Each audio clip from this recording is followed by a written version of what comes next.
Hola, ¿qué tal? Yo soy L. Díaz de la Vega. Bienvenidos al programa de debate universitario del Tribunal Electoral del Poder Judicial de la Federación. Hoy debatiremos derecho a la información contra la intimidad. Vamos a conocer un poquito más del tema. El derecho a la información permite a la ciudadanía participar en la toma de decisiones y vigilar el actuar de los servidores públicos. Por su parte, el derecho a la intimidad tiene como fin proteger aquellos aspectos de la vida privada de las personas que no se requieren dar a conocer a terceros. En ambos casos, se trata de derechos humanos. El derecho a la intimidad debe ser entonces una limitante en el ejercicio del derecho de acceso a la información. Defendiendo la postura a favor, nos acompañan de la Universidad del Valle de México, Campus Tlalpan, Rafael, Paola y Andreu. Acompáñenme a conocerlos un poquito mejor. Mi nombre es Andreu Suárez Martínez y tengo 23 años de edad. Actualmente estoy en séptimo semestre, estoy en la Universidad del Valle de México. Estudio Derecho porque no me gusta la injusticia en la que vivimos actualmente y espero poder hacer un cambio en la sociedad mexicana. Mi nombre es Sandra Paola Sosa, tengo 23 años, estudio la carrera de Derecho en la Universidad del Valle de México en noveno semestre. Los temas electorales me interesan porque creo que son un pilar fundamental en nuestra sociedad. Creo que la sociedad requiere de estos temas para impulsarlos y mejorar la democracia en nuestro país. Mi nombre es Rafael Fontes Aragón, tengo 21 años, estudio la licenciatura en Derecho, séptimo semestre en la Universidad del Valle de México, Campus Tlalpan, Coyoacán. Debatir es importante porque nos va a poder ayudarnos a hacernos de ideas y opiniones para construir mejor las que ya tenemos formadas y ampliar la información y la participación. Y defendiendo la postura en contra de la Universidad Intercontinental nos acompañan Carlos, Diego y Daniela. Vamos a conocerlos un poquito mejor. Mi nombre es Carlos García Carrillo y tengo 25 años. Estoy en séptimo semestre de la licenciatura en Derecho. Son importantes los debates porque es una expresión de ideas de diferentes personas. Soy Diego Guatirrojo Corral, tengo 25 años. Estoy en séptimo semestre y estudio la licenciatura de Derecho. Elegí esta carrera principalmente porque creo que nuestro sistema legal, basado en una impartición de justicia imparcial y apegada a legalidad, puede resolver los problemas que se dan día a día en nuestra sociedad. Soy Daniela Hernández, tengo 23 años y estudio el séptimo semestre de la carrera en Derecho. Me interesan los temas electorales porque la democracia es algo que en México se ha perdido y es momento de recuperarlo. Nuestro jurado calificador se compone por el doctor Ernesto Priani, quien evaluará la construcción de los argumentos, por Marcela Lilian, quien calificará la expresión corporal, y como juez invitado hoy nos acompaña el maestro Agustín Ramírez, quien es experto en este tema, presidente de la MEDI, y evaluará la calidad de la información que se vierte en este foro. Conozcamos la dinámica de este debate.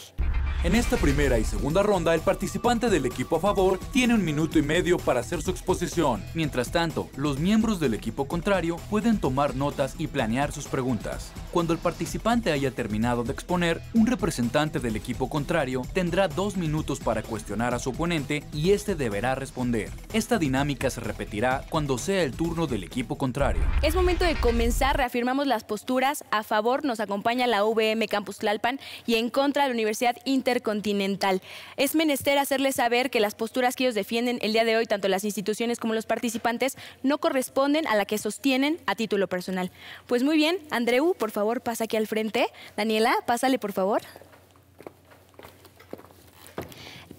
Muy bien, Andreu, te recuerdo que tienes 1 minuto con 30 segundos para exponer tus argumentos. Puedes iniciar cuando escuches el timbre y cuando escuches el sonido de scratch deberás terminar, ¿de acuerdo? De acuerdo. ¿Estás listo? Sí. Pues entonces, Andreu, dilo de frente. El acceso a la información debe de ser pleno y protegido. Esto se debe a que se permite una participación democrática de la ciudadanía a través de la transparencia de los actos del Estado. Este derecho está sustentado en el artículo 6º y 8º de la Constitución mexicana, así como en el artículo 13º del Pacto de San José, donde se le da el carácter de derecho formalmente protegido. El proceso de la protección del acceso a la información debe de ser simple, rápido, gratuito, de bajo costo, como se ha venido planteando en diversa jurisprudencia.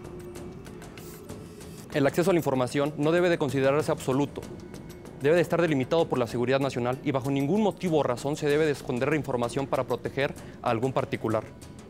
Esto causaría que el derecho al acceso a la información se fuera vulnerado.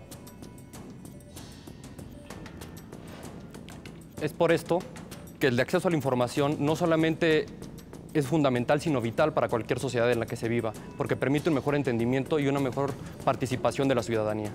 A su vez, al limitar el derecho de acceso a la información, se ve vulnerado el derecho de libertad de expresión, ya que el individuo, el ciudadano, carece de información necesaria para formar una opinión congruente. En las sabias palabras del doctor Norbert Weiner, el vivir de forma correcta es tener acceso a la información adecuada. Concluyo. Muy bien, se acabó tu tiempo. Andreu muestra mucha fuerza, tiene buena pronunciación, tiene buen volumen en su tono de voz. Te recuerdo que tienes 2 minutos para plantear el interrogatorio, Andreu. Puedes iniciar cuando escuches el timbre y cuando escuches el scratch deberás terminar, ¿de acuerdo? Andy, dilo de frente. Mencionaste el artículo 16 de nuestra Constitución. Refutando tu comentario, yo supongo que conoces el artículo 16 de la misma Carta Magna, que nos habla del derecho a la información, pero cuando se limita, es una limitante al derecho a la información. También quiero hacerte una pregunta. ¿Conoces la diferencia entre la transparencia y el acceso a la información? Porque son 2 conceptos diferentes. Sí conozco. Primero quisiera argumentar que no fue el artículo 16 el que comenté, sino el 6º. Sí, yo estoy refutando tu artículo 16 con el artículo 6º, con el artículo 16. Es que dijiste que había citado el artículo 16, nada más quería hacer esa aclaración. Y sí existe una diferencia entre acceso a la información y transparencia. El acceso a la información es el derecho que se tiene, la transparencia es el acto del que se genera.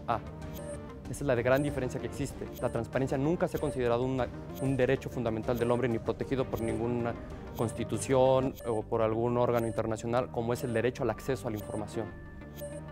Ahí difiere un poco contigo porque la transparencia también es considerada un derecho humano. Y bueno, desde mi punto de vista, la transparencia es la obligación que tienen los gobernantes de proporcionarnos esa información. En esa parte estoy de acuerdo contigo, y el derecho a la información es el derecho que tenemos nosotros de exigirles a los gobernantes que nos proporcionen esa información. Por otra parte, ¿tú consideras que el derecho a la información se colisiona o no con otros derechos? Sí se puede llegar a colisionar si se limita, como lo dije. Sí se limita, o sea, no siempre se limita. No siempre se puede llegar, no siempre se limita. Cuando se limita por un acto autoritario, se limita como tal y afecta a otros tipos de derechos, como es el derecho de la libertad de expresión. Ok, aquí cito las palabras del señor Eduardo de la Parra. Tiempo. Okay. Muy bien, pasen por favor a sus lugares. Daniela tiene buen movimiento, no solamente de sus manos, sino también de su cuerpo. Creo que gesticula muy de acuerdo con las palabras y con la fuerza del debate. Diego, te recuerdo que tienes 1 minuto con 30 segundos para expresar tus argumentos y después de eso te refutará Rafael, ¿de acuerdo? ¿Estás listo? Cuando escuches el timbre puedes iniciar, cuando escuches el scratch deberás terminar. Bien, dilo de frente. Si bien es cierto que los gobernados tienen derecho a acceso a la información pública, también así lo es que los mismos gobernados tengan derecho a la protección de sus datos personales. Esto se encuentra regulado en el párrafo 2 del artículo 16 de nuestra Constitución Política. Y así también como en instrumentos jurídicos internacionales como en la Convención Americana de Derechos Humanos y la Declaración Universal de los Derechos Humanos, en donde se establece la obligación a las autoridades de respetar y reservar dicha información. Ahora bien, el derecho a la información es un derecho que interactúa con otros derechos humanos y al entrar en conflicto, en este caso el acceso a la información y el acceso a la protección de los datos personales, se ven limitados ciertos derechos, por lo cual considero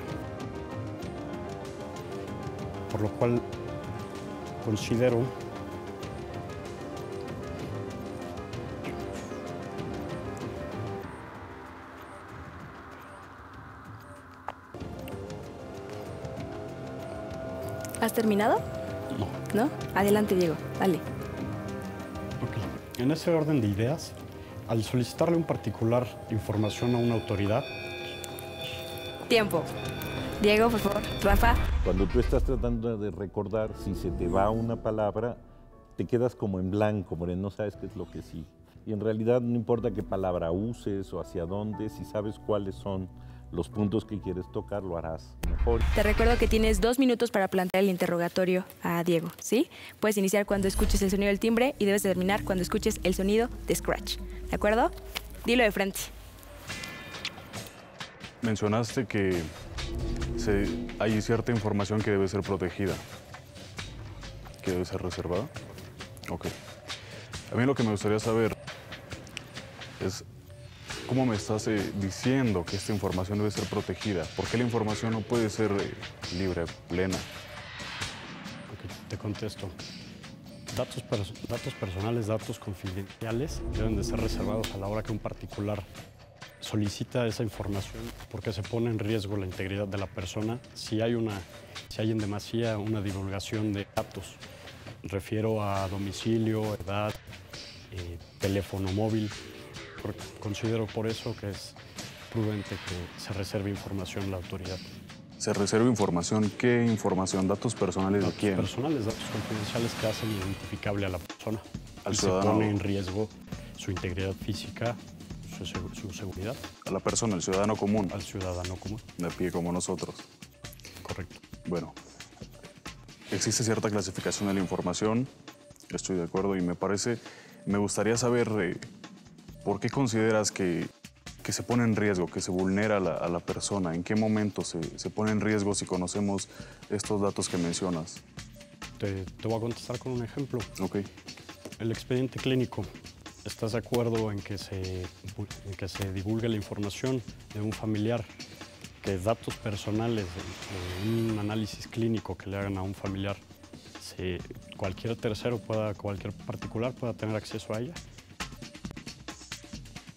Me parece que estamos entendiéndolo de una forma diferente. A mí lo que me gustaría saber es en este ámbito de la privacidad que estamos hablando, de la intimidad y el limitante, ¿en qué momento podemos decir que esos datos son? Muy bien, tiempo. Justamente se ve muy claro que cuando les preguntan, y sobre todo incluso a Diego, cuando le preguntaron, pudo decir las ideas con mucha mayor facilidad que en ese primer momento en que básicamente lo que estaba haciendo era tratando de recordar en lugar de tejer el argumento. Hemos llegado a la segunda parte de este debate. En este momento le pido por favor a Paola que pase aquí al frente y por favor, Diego, que pases aquí al frente. Muy bien, Paola. Te recuerdo que tienes 1 minuto con 30 segundos para exponer tus argumentos, ¿de acuerdo? Puedes iniciar cuando escuches el timbre y debes terminar cuando escuches el sonido de scratch. Muy bien, Paola, dilo de frente. Bien, pues continuando con la postura de este equipo, los derechos, el acceso a la información debe de ser pleno, es decir, con límites razonables y jurídicamente relevantes. Esta postura la ha citado en reiteradas jurisprudencias la Corte Interamericana de Derechos Humanos, ejemplo en el caso Claude Reyes versus Chile en el año 2005, y la cual debe de ser de obligado cumplimiento, puesto que es de buena fe contractual y todos los países signatarios del Pacto de San José deben cumplirlo. Por otro lado, quiero recalcar que el principio fundamental que rige este derecho es el de máxima publicidad, el de máxima divulgación, es decir, ante la duda o ante un vacío legal, debe de primar siempre el derecho al acceso a la información. Debemos recordar también que este derecho se ha generado por la necesidad de todos nosotros a saber qué sucede con nuestros impuestos. Va más allá de cualquier cuestión médica, como mencionaron anteriormente, es importante saber qué pasa porque es un estado de bienestar para todos y esto es democracia encaminada a través de la transparencia. Quiero mencionar también que los derechos de datos personales y esto derivan del de la habeas data y no del derecho de acceso a la información. Nosotros como particulares tenemos la obligación y el derecho de oponernos a ellos a través de los derechos ARCO, de acceso, cancelación, rectificación u oposición de los mismos, así como el aviso de privacidad. Por otro lado, tiempo. Paola me parece que fue muy buena. Su modulación de voz fue excelente y mostrando una gran seguridad en lo que ella estaba debatiendo. Te recuerdo que tienes 2 minutos para plantear tu interrogatorio. Puedes iniciar cuando escuches el timbre y deberás terminar cuando escuches el scratch, ¿de acuerdo? Dilo de frente. Primero quiero que me expliques y te voy a decir, no todos los derechos humanos son absolutos. Quiero que me expliques y en el caso particular tú me estás diciendo sobre los datos en posesión de particulares. Quiero que me expliques cuando estos datos los tiene una autoridad. Bien, pues mira, te lo voy a explicar con un ejemplo también. El umbral de tolerancia que un servidor público deberá tener no puede ser el mismo que un ciudadano, porque nosotros tenemos derecho a saber qué cargo desempeña, cuánto percibe por ello, e incluso su patrimonio. Y eso no es violentar su derecho a la intimidad. Al contrario, es un eje rector de la transparencia que nos conduce a esa democracia.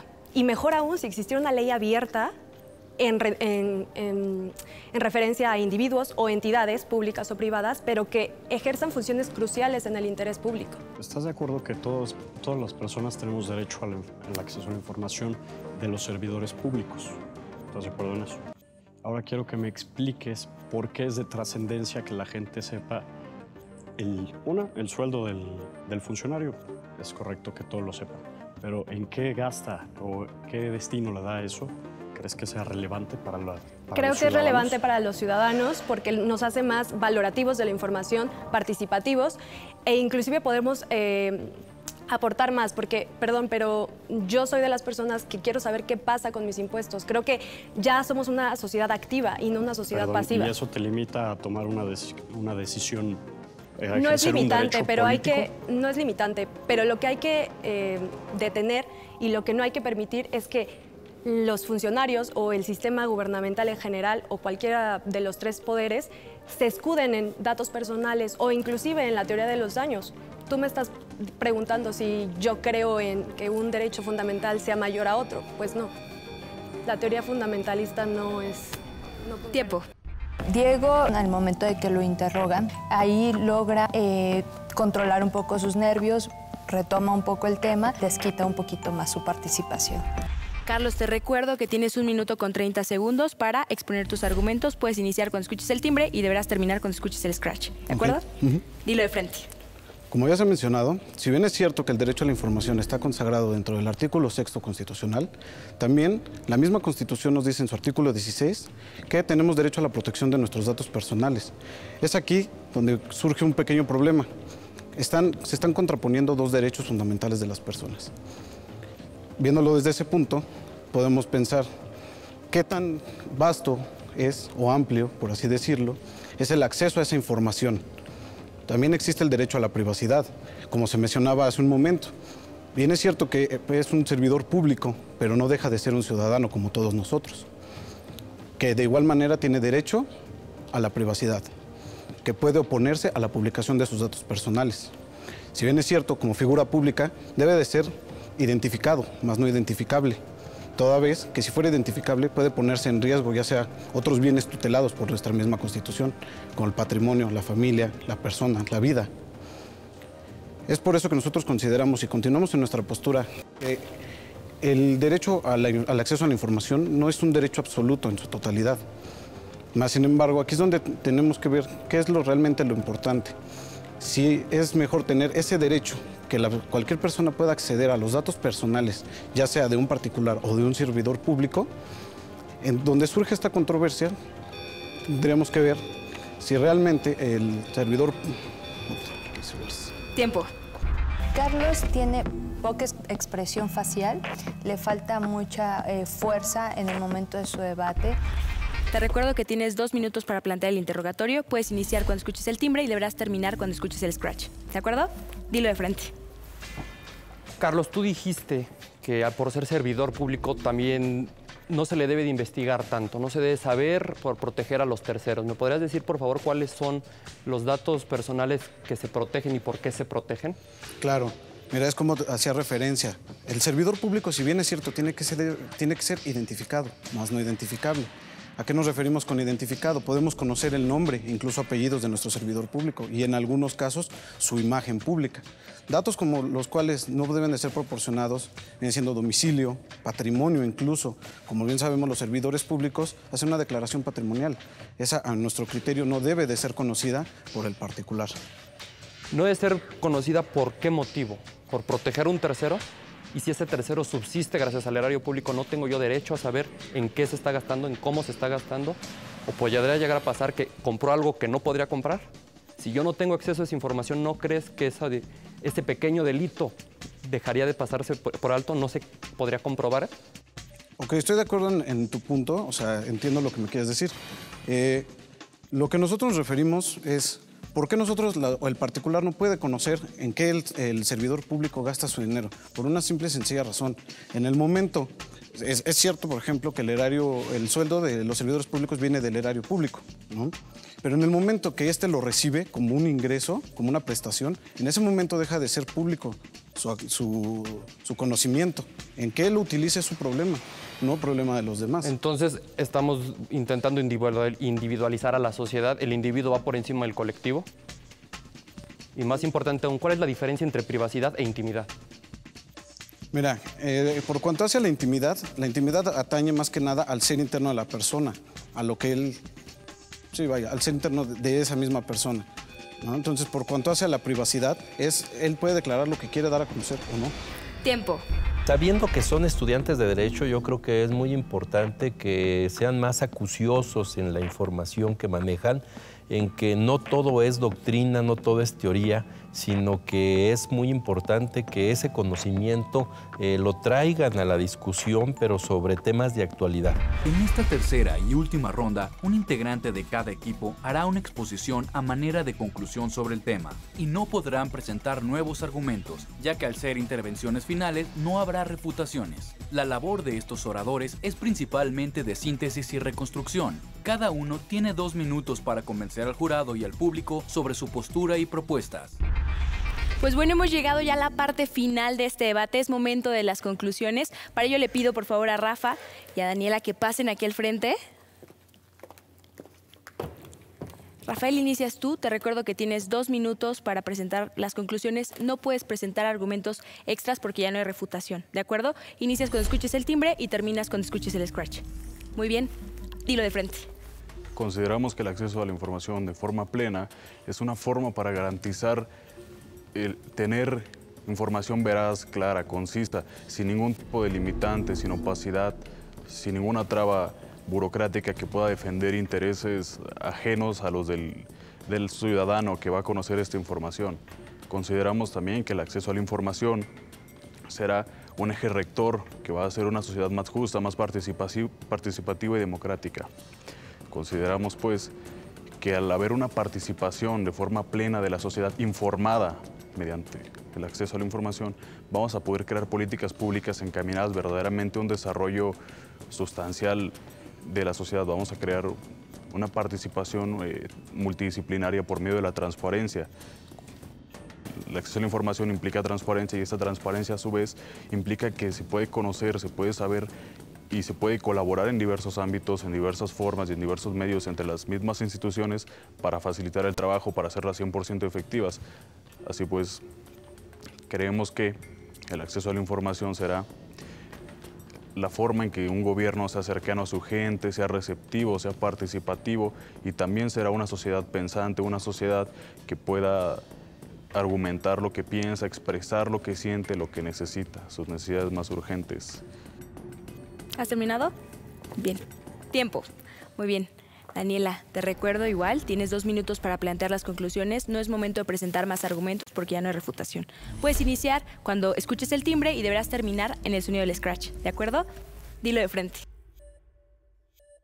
Es importante hacer mención que nosotros no estamos en contra de los datos, de la divulgación, perdón, del acceso a la información y de la transparencia, porque sabemos que esos son derechos que están contemplados en nuestra Constitución. Nuestra postura está a favor de la intimidad y de la protección de esos datos personales, haciendo énfasis en el aspecto de que los servidores públicos, así como son servidores públicos y tienen obligación de proporcionarnos información, también son ciudadanos que merecen que sus datos personales sean resguardados. La ley nos hace la diferencia entre la clasificación de la información, reservada y la información confidencial. La información confidencial es toda aquella que contempla los datos personales. Los datos, toda aquella información confidencial son datos personales, pero no todos los datos personales son información confidencial.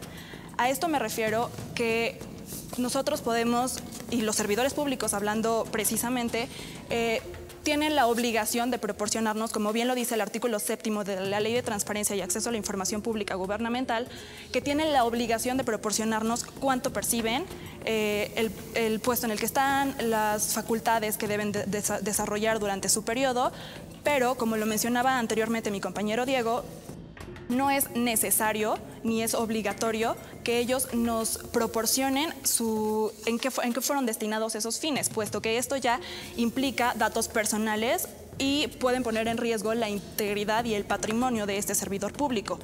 Y por último, nada más resaltar que Como bien lo dijo, que no lo pude mencionar completo hace rato, el señor Eduardo de la Parra Trujillo, no todos los derechos son absolutos. Por lo tanto, cuando se contraponen contra otros, tienen una limitante.